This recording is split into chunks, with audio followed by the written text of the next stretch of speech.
ញ្ញាតគាំទ្ររបស់ក្រសួងសាធារណការនិងដឹកជញ្ជូនយើងខ្ញុំទាំងអស់គ្នាជាឋានៈដឹកនាំ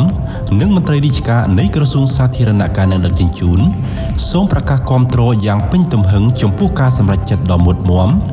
ប្រកបដោយយុទ្ធសាស្ត្រដ៏ច្បាស់លាស់និងត្រឹមត្រូវរបស់សម្ដេចមហាបវរធិបតីហ៊ុនម៉ាណែតនាយករដ្ឋមន្ត្រីនៃព្រះរាជាណាចក្រកម្ពុជានៅក្នុងឱកាសសមាជរដ្ឋសភាព្រឹទ្ធសភា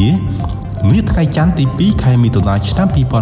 2025នៅក្នុងការលើកយកបញ្ហាព្រំដែនរវាងកម្ពុជានិងថៃនៅតំបន់ប្រាសាទតាមាន់ធំប្រាសាទតាមាន់តូចប្រាសាទតាក្របីនិងតំបន់មុំ3ប្តឹងទៅតុលាការអន្តរជាតិ ICJ ដើម្បីពន្លត់និងដោះស្រាយបញ្ចប់បញ្ហានេះស្របតាមច្បាប់អន្តរជាតិព្រមទាំងការរក្សាសិទ្ធិនៅក្នុងការការពារបូរណភាពទឹកដីរបស់ខ្លួនតាមគ្រប់រូបភាពយើងខ្ញុំទាំងអស់គ្នាក៏សូមប្រកាសគាំទ្រយ៉ាងមុតមាំចំពោះចំណាត់ការរបស់ប្រមុខរាជរដ្ឋាភិបាលនៅក្នុងការប្រើប្រាស់ឲ្យអស់លទ្ធភាពនៅយន្តការទ្វេភាគីដែលមានស្រាប់ដើម្បីរក្សានិងកសាងព្រំដែនមិត្តភាពសន្តិភាពសហប្រតិបត្តិការនិងការអភិវឌ្ឍដែលជាមរតកមិនអាចកាត់ថ្លៃបានរបស់សម្ដេចអគ្គមហាសេនាបតីតេជោហ៊ុនសែនប្រធានព្រឹទ្ធសភានៃព្រះរាជាណាចក្រកម្ពុជានៅក្នុងរយៈពេលជាង4ទសវត្សរ៍កន្លងមកនេះជាថ្មីម្ដងទៀតយើងខ្ញុំទាំងអស់គ្នាជាឋានៈដឹកនាំ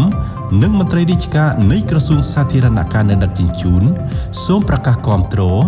និងសូមអំពាវនាវដល់បងប្អូនប្រជាពលរដ្ឋទាំងក្នុងនិងក្រៅប្រទេសសូមរួបរวมសាមគ្គីគ្នាដើម្បីមានឯកភាពជាតិផ្ទៃក្នុងតែមួយព្រមទាំងបន្តចូលរួមឧបត្ថម្ភគាំទ្រនិងលើកទឹកចិត្តដល់កងកម្លាំងប្រដាប់អាវុធគ្រប់ប្រភេទនៅសមរភូមិមុខដើម្បីបង្ហាញពីស្មារតីជាតិនិយមដ៏ធំដែលជាខឿនការពារជាតិដ៏រឹងមាំជាមួយប្រជាជាតិទូទាំងប្រទេស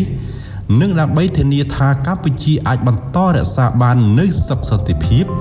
និងការអភិវឌ្ឍរីកចម្រើនបន្ថែមទៀតសម្រាប់សង្គមជាតិទាំងមូលដោយប្រឆាំងនឹងការឈ្លានពានរបស់បរទេសមកលើបូរណភាពនិងអធិបតេយ្យភាពជាតិនៃព្រះរាជាណាចក្រកម្ពុជា